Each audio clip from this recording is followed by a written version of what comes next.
तो हमारी सबसे पहली अपडेट है आरू भाई की तरफ से। तो आरू ने रिसेंटली क्लैरिफाई कर दिया रौनक के इग्नोर वाले मैटर को। तो रिसेंटली बहुत सारे फैंस ऐसे एलिगेशंस लगा रहे थे कि ओजी के प्लेयर्स रौनक को इग्नोर कर रहे थे व्लॉग्स वगैरह में। तो आरू ने इसे क्लैरिफाई कर दिया है। Bro saw Ronak vlog and felt people, including management, ignored him completely and felt really bad. I know you talk less, but others like AK ignored too much.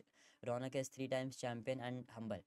भाई रौनक के लिए यही चीज़ है, रौनक भाई हमारे भाई हैं एंड ऑफ कैमरा हम उनसे बहुत अच्छे से बात करते हैं एंड आई नो कि बहुत ख़राब नैरेटिव बना है जो भी बना है कि हम लोग इग्नोर कर रहे थे या फिर कुछ भी, क्योंकि हम लोग समझ रहे हो कैमरा में, मतलब हम लोग वो पोजीशन पे नहीं थे वहाँ पे कि हम लोग चीज़ें सोच सोच के बोले, समझ रहे हो। हम लोग जैसे बात करते हैं नॉर्मली, हम लोग यही चाह रहे थे कि हम लोग का जो नेचुरली चीज़ें हों, जो भी हम लोग बात करें वो वैसे ही हम लोग बात करें, क्योंकि भाई कैमरा पे चीज़ें बोलनी थोड़ी अलग हो जाती हैं, क्योंकि कौन किस वे में ले ले, समझ रहे हो। तो कैमरा में चीज़ें थोड़ी सोच के बोलनी पड़ती हैं, तो हम लोग नहीं चाह रहे थे कि हम लोग अपने नेचुरल स्टेट से हटे, कुछ भी जो हम लोग सोच रहे हैं वो एज इट इज़ रखें, जो हम लोग बोलते हैं वो एज इट इज़ रखें हम लोग।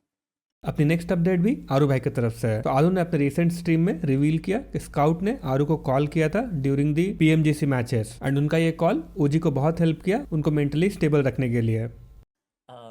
ग्रुप स्टेज के जब डे डे 2 ख़त्म हुआ था ना ग्रुप स्टेज का, तो हमको स्काउट भाई का फ़ोन आया था, विस को आया था एंड उन्होंने एक चीज़ बोली कि भाई मैं मेरी एक्सपीरियंस से एक चीज़ बताता हूँ कि ना, पॉइंट्स वॉइंट्स भूल जाओ, क्वालिफाई करना है भूल जाओ, जीतना है भूल जाओ, क्योंकि अगर तुम ये सारी चीज़ें सोचोगे ना तो तुम्हारे मन में फिर फियर ऑफ फेलियर आएगा एंड उस वजह से तुम लोग अपना नेचुरल गेम और अपना बेस्ट नहीं दे पाओगे। एंड वो चीज़ ना एकदम एकदम स्पॉट ऑन थी, मतलब very very crisp crisp cheese. And वो चीज़ मतलब बहुत हिट हुई हम लोग को भी कि सही बात है, क्योंकि हम लोग भी पहले यही सोच रहे थे कि क्वालिफाई होने के लिए इतने पॉइंट्स चाहिए, एक दिन खराब गया तो अगले दिन 90 पॉइंट मारेंगे, एपीजी ने भी मारे हैं, वो ये सारी चीज़ें हम लोग सोच रहे थे एंड वो चीज़ हम लोग समझे। एंड इस टूर्नामेंट से सबसे बड़ी हमारी लर्निंग ये थी कि भाई फियर ऑफ फेलियर, भाई ऐसी की तैसी, भाई फियर ऑफ फेलियर की ना, जीतने के लिए खेलना है ना कुछ और चीज़ के लिए खेलना है, भाई हमको we have to play, simple चीज़ है। क्योंकि भाई कुछ भी अगर हम लोग सोचेंगे ना अपने रिजल्ट का, तो अननेसेसरी प्रेशर हम लोग खुद के लिए भी और अपनी टीम के लिए भी इन्वेंट कर देंगे, समझ रहे हो। जो प्रेशर है भी नहीं ना, फालतू का प्रेशर हम लोग ले लेंगे ना, हम लोग जैसा खेलते हैं वैसा नहीं खेल पाएंगे। नेक्स्ट अपडेट है आईकू सोल के कोच आयोगी की तरफ से। उन्होंने रिसेंटली एड्रेस किया इंडियन टीम इतना ज़्यादा कंसिस्टेंट क्यों नहीं है कंपेयर टू अदर रीजन्स। भाई इंडिया में कोई भी टीम बाकी रीजन जैसे कंसिस्टेंट क्यों नहीं है, क्योंकि यार कंसिस्टेंट क्यों यार, हमारे लाइनअप ही इतने चेंजेस रहते हैं। मे बी शायद एक मे बी शायद से बाहर बहुत टाइम से इतना एक्टिव नहीं हो कि नहीं रोस्टर चेंज या lineup change, I don't know, आपको ज़्यादा पता होगा, आप ज़्यादा एक्टिव रहते हो उस चीज़ के बारे में। अपनी नेक्स्ट अपडेट है मेजी भाई की तरफ से। तो मेजी ने रिसेंटली एड्रेस किया जहाँ फैंस बहुत ज़्यादा स्पैम कर रही थी कि ट्रू रिपर्स ज़्यादा अच्छा खेल रही है ओरंगुटैन से इन पीएमजीसी।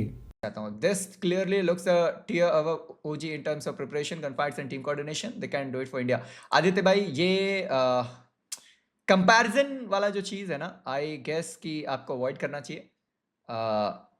दोनों ही इंडियन टीम थी, दोनों ही इंडिया को रिप्रेजेंट करने के लिए गई थी, कंपैरिजन से कुछ नहीं मिलेगा, ठीक है। वो अंग्रेजी में कौन सी कहावत होती है कि कंपैरिजन इज द समथिंग, पता नहीं कुछ तो होता है जिससे कि कंपेयर नहीं करना चाहिए कभी, ऐसा वैसा। तो कंपैरिजन वाला जो चीज़ है उसको रहने देते हैं। अभी जो अच्छा खेल रहे हैं, जो चल रहा है, बाकी सारी चीज़ें उसको हम लोग थोड़ा प्रेज करते हैं, उसको थोड़ा सपोर्ट करते हैं, उसको थोड़ा और आगे लेकर जाते हैं, ठीक है, वैसा चीज़ है। अपनी नेक्स्ट अपडेट है ट्रू रिपर्स को लेकर। तो रिसेंटली एक इंग्लिश कास्टर है जिन्होंने ट्रू रिपर्स को बहुत ज्यादा प्रेस किया है एंड उन्होंने हाइड्रो को भी बताया है कि बहुत ज्यादा वैल्यूएबल प्लेयर है वो एंड वो आगे जाके बहुत ज्यादा अच्छा कर सकते हैं। Talking on the topic of underdogs and teams that are going to surprise everyone, India, True Rippers, that by the way, Jelly was not the problem. True Rippers, where do we put them here? Because after BMIC, they had a bit more of a taste, right, of a global lobby playing against DRX, all the Korean teams, all the Japanese teams. I feel like they're more prepared in my eyes compared to an orangutan. So I wouldn't put them airport. I think that low contenders would be a fair spot. Yeah? Yeah, I mean, Hydro, I don't know if you've watched it in particular BMIC, but I'm telling you, Hydro, you got to look out for that guy. He is a menace on the battlegrounds. If he's able to build up some momentum and be confident in a lobby like PMGC, whew, Hydro might be one of the new generation of players that when India is fully accustomed to the international stage, Hydro might just be a top contender globally. That's my expectation. The guy is just... bloody hell, he's so good. अब next update है आरू भाई की तरफ से। तो उन्होंने recently मेजी के स्टेटमेंट को एड्रेस किया है। उन्होंने ऐसा बताया कि मेजी की बोली हुई बातों में बहुत सारी बातें सही है, बट मेजी के कुछ बातों से आरू को बहुत ज्यादा बुरा भी लगा है। मेजी ने सही बोला था, वो क्रिटिसिज्म कर रहा था, सही है भाई। मेजी भाई की 98% चीज़ें, जैसा एक ने कहा कि बिल्कुल सही थी, एकदम सही थी। मैं 100% अग्री करता हूँ 98% चीज़ों से। एंड ऑल्सो मैं ये चीज़ से भी अग्री करता हूँ कि जब इंडिया में ही वो कंसिस्टेंसी नहीं है तो बाहर जाके कैसे ही होगी। इस चीज़ से मैं पार्शली एग्री करता हूँ, बिकॉज भाई इंडिया में कभी कोई टीम जीतती है, कभी दूसरी टीम जीतती है। ऑफिशियल्स वगैरह, TX का इतना अच्छा रन था, बट देन उसके बाद में उनका इतना डाउनफॉल आया। एंड इंडिया में और भी, मतलब सबको पता ही है कि कोई भी ऐसी एक टीम नहीं है जो बैक टू बैक जीतती है। जैसे बाहर होता है अल्फा 7 बार बार आती है, सारे PMG से फाइनल खेले वो लोग। तो वो चीज़ आई एग्री बिल्कुल कि इंडियन एज अ रीजन उतना कंसिस्टेंट नहीं है अपनी टीम्स। लेकिन बस द ओनली थिंग जो मुझे पसंद नहीं आई मीज़ी भाई ने जो बोली कि मतलब उनने काइंड ऑफ एक नैरेटिव ऐसे शेप कर दिया कि जब उनको बाकी प्लेयर्स को दिखा रहे थे कि इन प्लेयर्स को देखो, ये ना व्लॉग्स बनाते हैं ना कुछ करते हैं, 11-12 घंटे ग्राइंड करते हैं। तो भाई बोलने को तो देखो हमारे पास भी बहुत सारी चीज़ें हैं ऐसे, और उनको नहीं पता है। एंड हमको उनको प्रूव करने की भी कोई ज़रूरत नहीं है कि हम लोगों ने कितने एफर्ट्स डाले हैं, हम लोगों ने कितना ग्राइंड किया है। ऐसे तो बोलने को तो हम भी बोल ही सकते हैं, मतलब कोई भी बोल सकता है। जब एक चीज़ तो देखो गाइस, लाइफ में ना समझ जाओ कि जब भी तुम अच्छा नहीं करोगे ना, लोग तुमको भाई हेट देने के लिए, क्रिटिसाइज़ करने के लिए कोई ना कोई चीज़ निकाल ही लेंगे आउट ऑफ एयर। सिंपल चीज़ है। अब बोलने को तो भाई मैं भी बोल सकता हूँ कि भाई उन लोग की शादी होके रखी है, डॉक और टॉप की, तो कि भाई फैमिली को वो इतना टाइम देते हैं देखो। और एक इंडियन प्लेयर्स को देख लो कि भाई सिर्फ गेम पे फोकस्ड हैं, समझ रहे हो ना, गर्लफ्रेंड ना कुछ ना शादी, समझ रहे हो, सिर्फ अपने गेम पे फोकस है, करियर पे फोकस है। वाह वाह, बोलने को तो भाई कोई कुछ भी बोल सकता है, समझ रहे हो। बट उनने जो नैरेटिव वो शेप किया कि भाई इनको देखो व्लॉग्स भी नहीं बनाते हैं। और एक और चीज़ उनने कही जो मतलब बहुत हर्टफुल थी, और मैं समझ सकता हूँ। देखो पहली चीज़ तो कि भाई अगर उन्होंने कुछ गलत भी कहा है, तब भी मुझे पता है कि बहुत सारे लोगों ने बहुत सपोर्ट भी किया है, उन्होंने भी बहुत सपोर्ट किया है, मीज़ी ने भी स्टार्टिंग में। एंड मैं समझ सकता हूँ फ्रस्ट्रेशन की, जब एक्सपेक्टेशन इतनी ज़्यादा थी टीम से एंड फिर टीम उतना अच्छा नहीं कर पाई, तो भाई फ्रस्ट्रेशन बहुत होती है, मुझे पता है। क्योंकि ये सिर्फ OG को सपोर्ट करने वाली बात नहीं थी, इंडिया की इकलौती रिप्रेजेंटेटिव थी उस टाइम उस लॉबी में। एंड एक टीम को तो शर्म नहीं आ रही है ये करके, कम से कम ऐसा कुछ तो कहा था दूसरी टीम को, कम से कम। हाँ, चैट में बोला था किसी को तो कि कम से कम तुम तो शर्म कर लो। तो मतलब वो, मतलब जो टॉन्ट और जो नैरेटिव बनाने वाली चीज़ है कि हम मेहनत नहीं कर रहे हैं, या व्लॉग्स बनाने से 10 मिनट का अगर मैंने दिन में व्लॉग बना दिया तो क्या हो गया उससे।